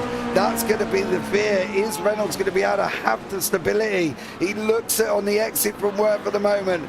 Massive push on the inside there from him, coming out now into Rin. Turn to 9, the penultimate corner. They're still side by side. Gonzalez on the right hand side in the orange, purple and white. Reynolds in the purple and black. And it's the Vet versus the McLaren. And at the moment, the McLaren sweeps around the outside of the final corner. Gets the job done over Reynolds. But for how long? There's only going to be one and one more, Hamish. Yeah, there is not much of a give in this race. Already 4 laps left to run. I noticed that Rato had come to slow down towards the second sector of the last lap, but through these guys battling, through these guys going side by side, it's rubber banded back into it. So we're still in on this battle. He only rolled out of the ring for a moment to gain his composure. He's now hopped back in to battle it out with them side by side into turn 3 now. Gonzalez holding that inside line, tucks it right in front of Reynolds. Reynolds is all over the back of that McLaren of Michael Gonzalez. The battle is on for the lead. These guys have been separated by less than a tenth over the last 2 laps of this race. Nothing separating them. Reynolds shooting it up the inside of Gonzalez here. They're still side by side. The battle has been absolutely epic. You don't know who's going to get the job done at this point, JP. Either of them could get it. But Rateau is the sneaky little weasel that's hanging out in behind them who could just steal this thing from out their grasp if they make a mistake. Yeah, he looks like he's waiting side by side, coming out of Worth now as well. The Corvette's on the inside, McLaren's around the outside. Now Reynolds just chops the nose of Gonzalez, going into the penultimate corner. They are still in a line. We've still got the Corvette, we've still got the McLaren, and we've still got the Porsche, and they're all sat there. Reynolds leads, Gonzalez second, Rateau third. Guess what's coming up? The final lap of the race. Gonzalez pulls out. Good intentions going into turn number 1. He does make it through. Reynolds is surely going to get the exit. He is. He goes to one side. Gonzalez covers him off. Now we're going to go back to the other side. Is he or not? What's Rateau going to do? I don't even know if Rateau knows what he's going to do, because at the moment Rateau's not doing anything. Reynolds is trying to go around the outside. He's not. Rateau's going to try and sneak up now as well. Pushes Gonzalez. He's got him off the inside line on the run down into Schlossgold. Reynolds has got the inside line. That Corvette now has got the inside going down into Schlossgold. Can he hold it? He's got to try and open up the steering. He's got to muscle Gonzalez up if he can. Gonzalez is going to run around the outside. He's not. He's tucked in behind. Rateau has not made a move whatsoever on this final lap of the race here. Reynolds is still out in front. Gonzalez is still second, Rateau is still third, and it's going to be like that, I think, as they come through turn 8 now through Worth. It's going to be Reynolds. I don't think he's got the gap over Gonzalez. The question is Rateau going to do anything with Gonzalez going into the final 2 laps? He's into the final 2 corners. He's not. It is going to be a Reynolds victory. The justification that the 8 temps does not do this race any justice whatsoever. Reynolds comes over the line. He makes it 2 out of 2. Gonzalez gets second. Rateau gets third. Great job from him. Kingsbury manages to hold on over Fanning and Flores, and Jeff Johnson manages to take the win in the AMS as well, Hamish. Great couple of final laps. Mate, what a race. What a race from those front runners. That is some of the best GT racing I have seen in a long time. That was absolutely phenomenal. Plenty of room given, plenty of racing respect given, a little bit of a touch here or there between them, but nothing ultra chaotic.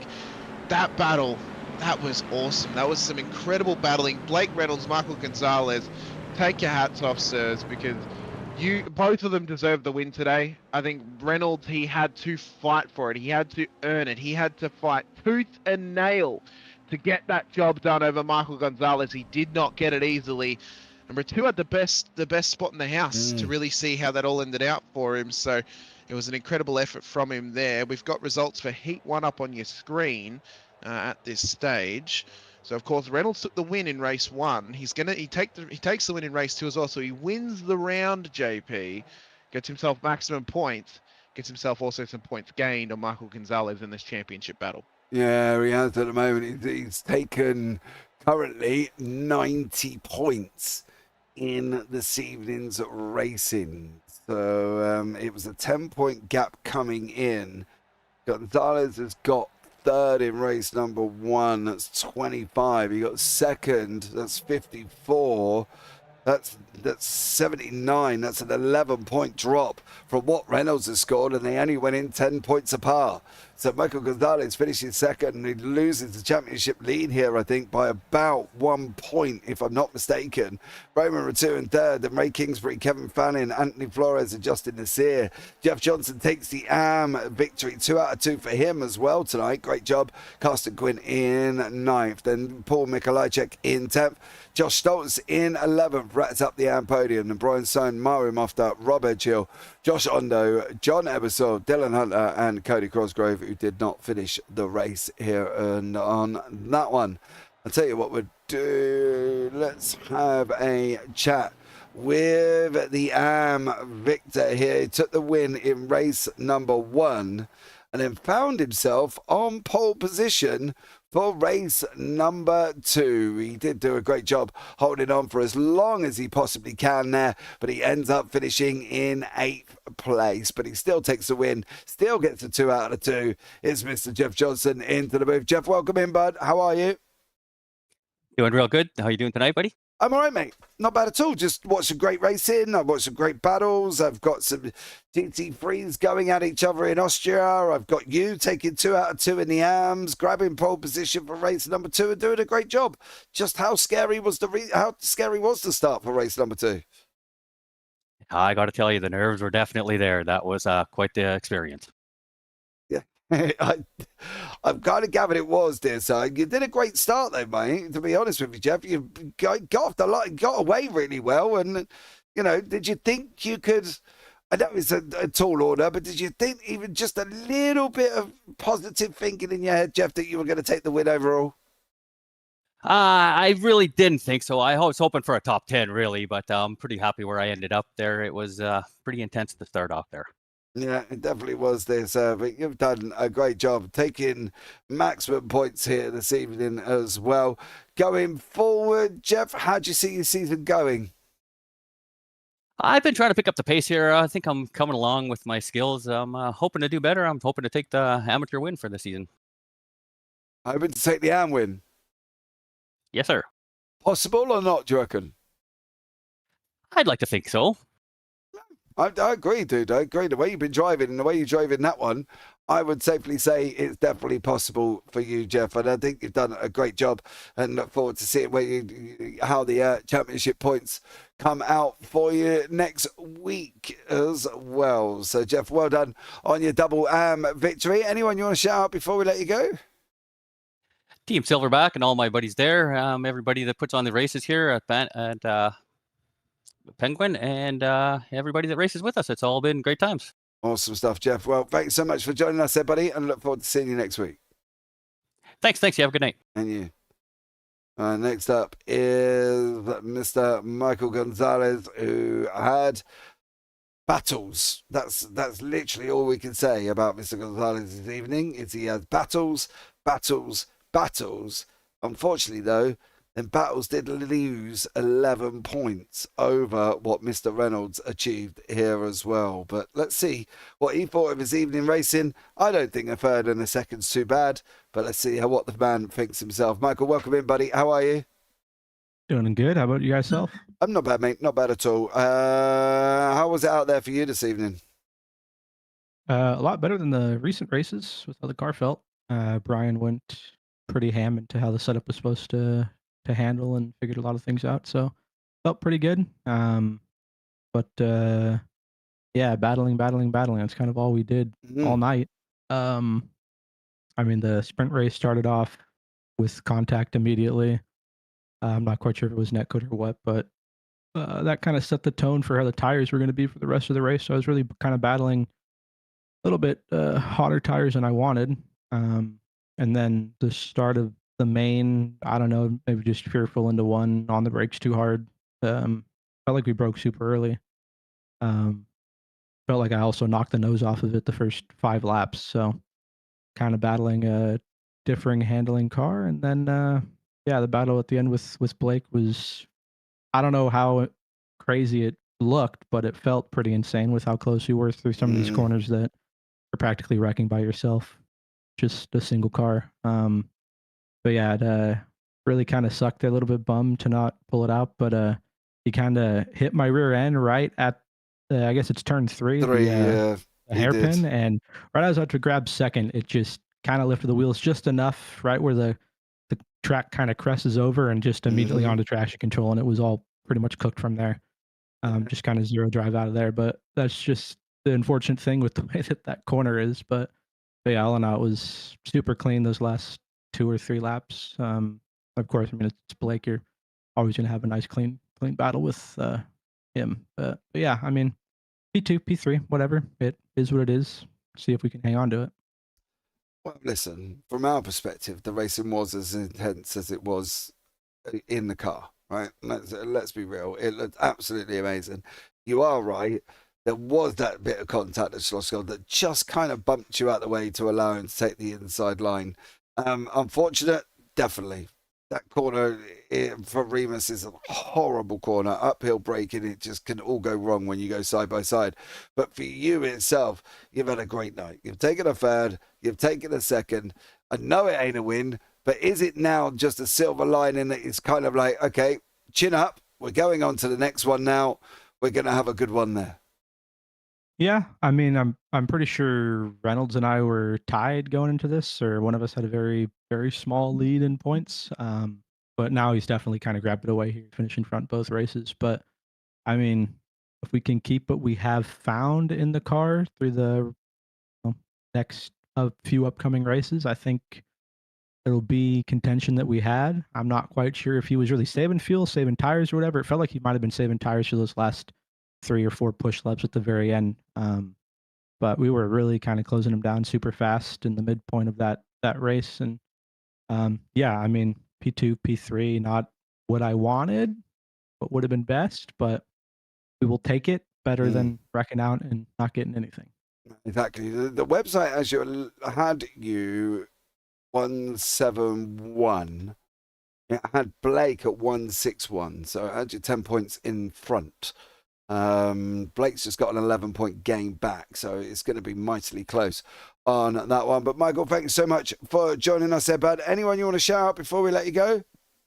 I want to thank you guys for, of course, doing the broadcast for this. Always great to watch back and see everything going on. Everybody over at Penguin RC, Brian putting in so much work to these setups. Paul and Lance as well, putting in laps to figure out how we can get this old little Maca doing what it needs to do. And then, of course, everybody over at Simcar for hosting this pretty sick league. Awesome job there, buddy. Well done. Thank you so much for joining us, Michael. We look forward to seeing you next time out. All right, we'll see you next time around. Bye. Right, and next up on the list, we had a chat with him after his win in race 1. We get to talk to him after his win in race number 2. Maximum night score of 90 points for Mr. Blake Reynolds. That puts him 1 in front, if my maths is correct. But don't trust a commentator at 4 in the morning to give you accurate maths.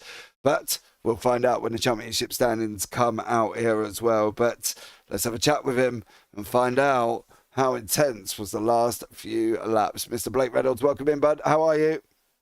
Good. How are you? Man, not bad. Just watched a stunning race. It was like hotting up in this booth at this moment in time between himself and Hamish. Absolutely stunning last few laps there, bud. Well done to keep it clean, and congratulations on the win.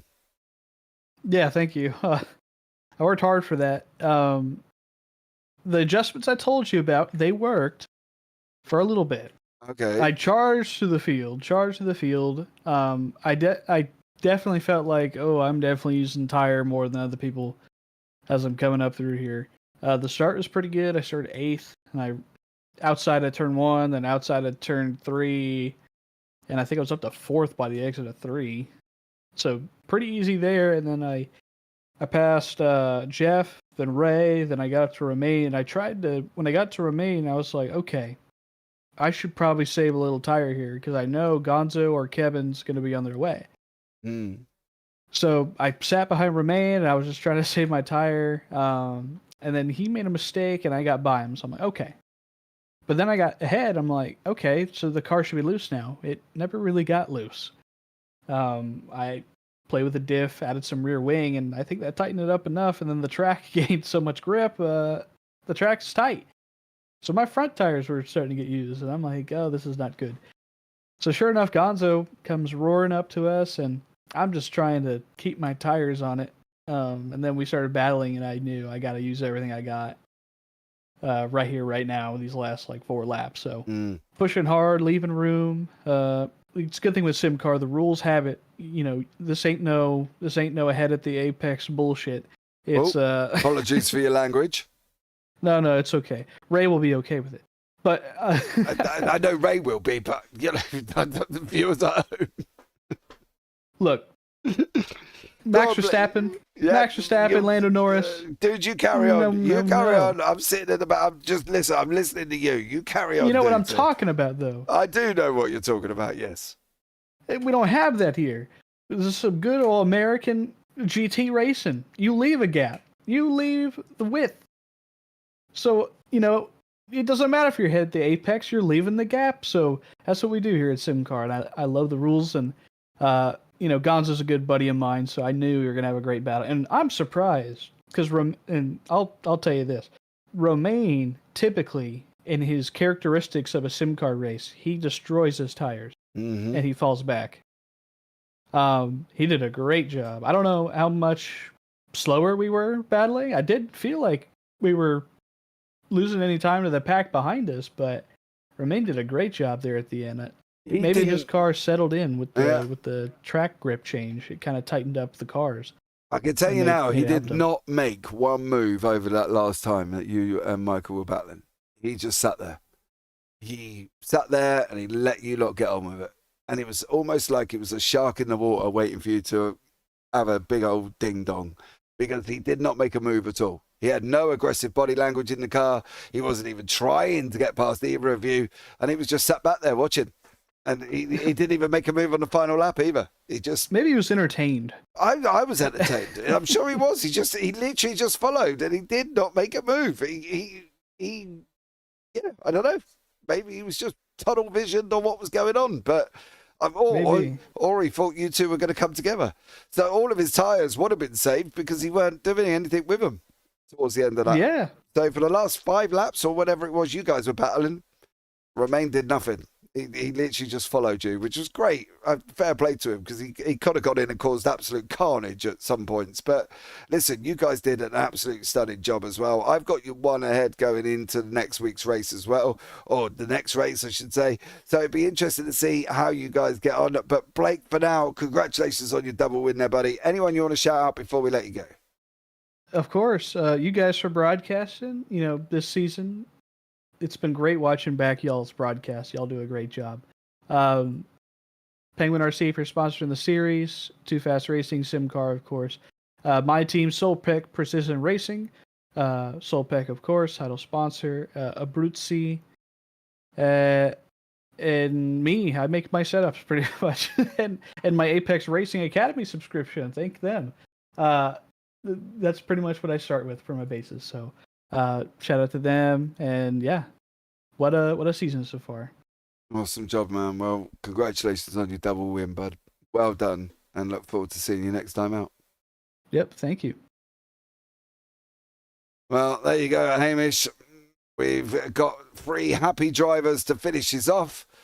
Blake Reynolds, over the moon. Michael, yeah, 50-50. And Jeff Johnson seems happy that he took the win in the AM. So not a bad evening of racing for us. No, not a bad evening at all. That AM championship looks like it's going to be the Canadian championship at this point of Quint versus Johnson for that title, and the American championship for the pros of Reynolds versus Gonzalez. But I mean, I'm glad I wasn't the first one to slip a swear word into your stream, JP. I'm glad it was the driver and not me, but... That's not the first time this evening either. So, you know, we do apologise, guys. Obviously, we can't control what they say. Obviously, they haven't got gagging orders, and I haven't got a delay, so I can't exactly beep it either before it goes out. So, look, we apologise for the language, but I'm sure we all at home have probably heard a lot worse.